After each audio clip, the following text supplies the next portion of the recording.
Praise the Lord. सबको जय मसीह की एक और बार स्पिरिचुअल मॉसल्स में मैं आपको स्वागत करना चाहती हूँ।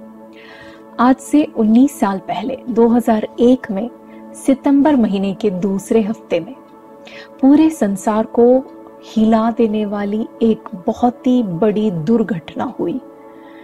अमेरिका में न्यूयॉर्क के वर्ल्ड ट्रेड सेंटर के वो जो दो बड़े टावर्स हैं उसके ऊपर जो आतंकवादियों का हमला हुआ, उस घटने में करीबन 3000 लोगों की मृत्यु हो गई, 25,000 से अधिक लोग घायल हो गए और वो इतनी बुरी रीति से घायल हुए कि आज भी वो संघर्ष में है।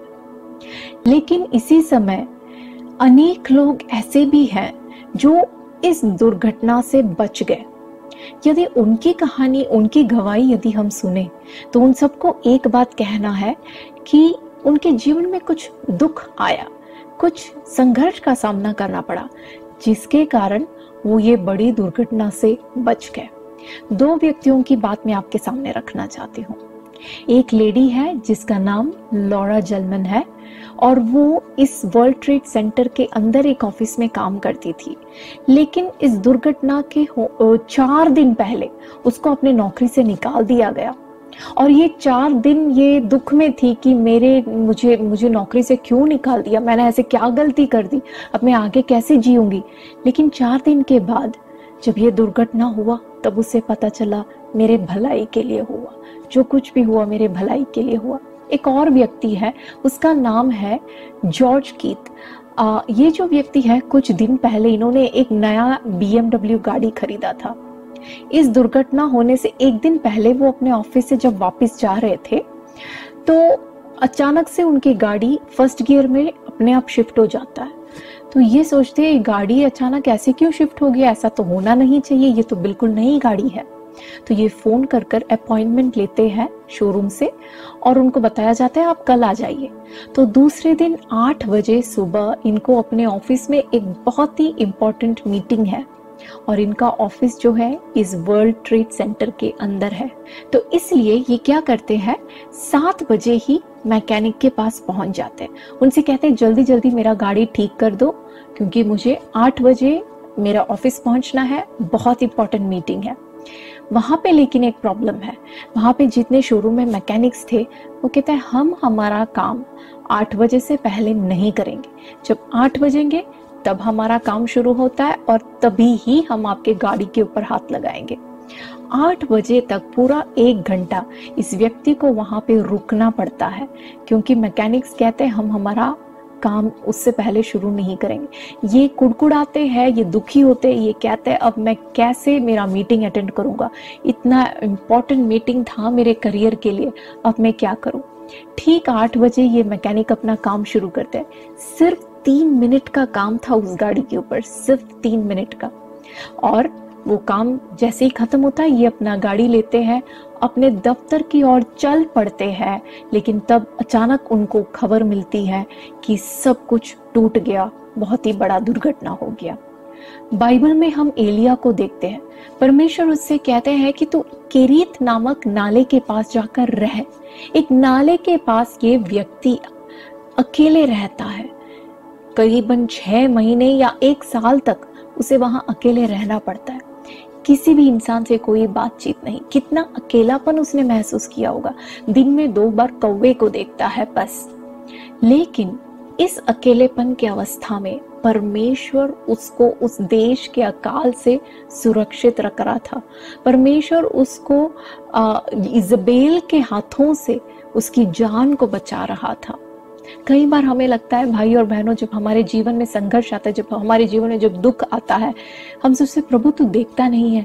लेकिन हम इस बात को भूल जाते हैं कि छोटे छोटे दुख जब हमारे जीवन में आता है, परमेश्वर हमें बहुत बड़ी दुर्घटना से प्रभु हमें बचाता है। यूसुफ के जीवन में जब वो अपने बचपन में हमेशा उसने अकेलापन को महसूस किया होगा। वचन हमें सिखाती है कि उसके भाई उससे नफरत करते थे।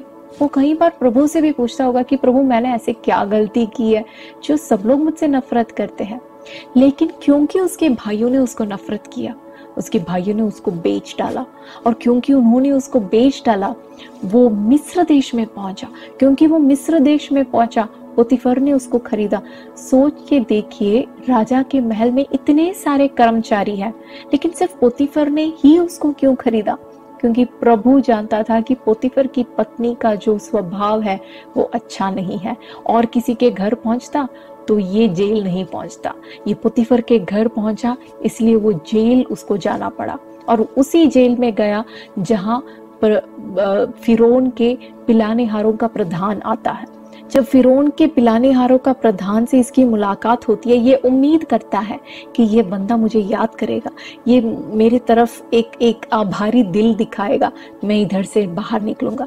लेकिन हम वचन में देखते हैं कि वो व्यक्ति यूसुफ के प्रति बिल्कुल आभारी नहीं है। वो एक धन्यवाद तक नहीं कहता।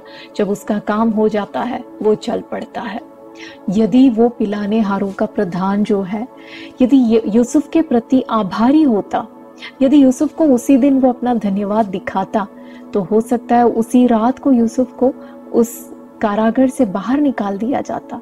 लेकिन यूसुफ एक साधारण जीवन बिताता। परमेश्वर का प्लान और योजना वो नहीं था। प्रभु चाहता था कि मैं उसको इस देश का अधिकारी बनाऊं, और इसलिए उसके जीवन में कुछ ऐसे लोगों को लाता है जो उसके प्रति बिल्कुल आभारी नहीं होते। हमारे जीवन में बहुत सी ऐसे लोग होते हैं जो हमें बिल्कुल धन्यवाद नहीं कहते, जो बिल्कुल हमारे प्रति आभारी नहीं होते। हम सोचते, प्रभु मैंने इनके लिए क्या क्या नहीं किया, फिर भी ये ऐसे क्यों है मेरे साथ? वैसे होना जरूरी है। कुछ ऐसे लोग जो चीज हमने कभी नहीं किया, वैसे ही झूठे इल्जाम लगाते, उसकी भी जरूरत है। क्योंकि परमेश्वर की योजना यदि हमारे जीवन में पूरा होना है, तो कुछ ऐसे लोगों की जरूरत है हमारे जीवन में। भाई और बहनों, हमेशा इस बात को याद रखिएगा। रोमियो 8:28 में लिखा है, और हम जानते हैं कि जो लोग परमेश्वर से प्रेम रखते हैं उनके लिए सब बातें मिलकर भलाई ही को उत्पन्न करती है, अर्थात उन्हीं के लिए जो उसकी इच्छा के अनुसार बुलाए हुए हैं। भाई और बहनों, आज आपके जीवन में जिस भी संघर्ष का आप सामना कर रहे हो, जो भी दुख आपके जीवन में है, आप इस बात को ना भूलिए कि परमेश्वर आपको एक बहुत बड़ी दुर्घटना से बचा रहा है, या तो फिर इससे होकर जब आप गुजरेंगे, प्रभु की उस बड़ी योजना, जो बड़े बड़े प्लान्स है, वो आपके जीवन में पूरे होने का कारण होगा। जैसे हमने वचन में देखा, सभी बातें भलाई ही को उत्पन्न करेगी। आने वाले दिनों में चाहे जीवन में कुछ भी क्यों ना सामना करना पड़े, भलाई ही को देखना। परमेश्वर आपको मदद करे, परमेश्वर की आशीष आपके साथ रहे। God bless you.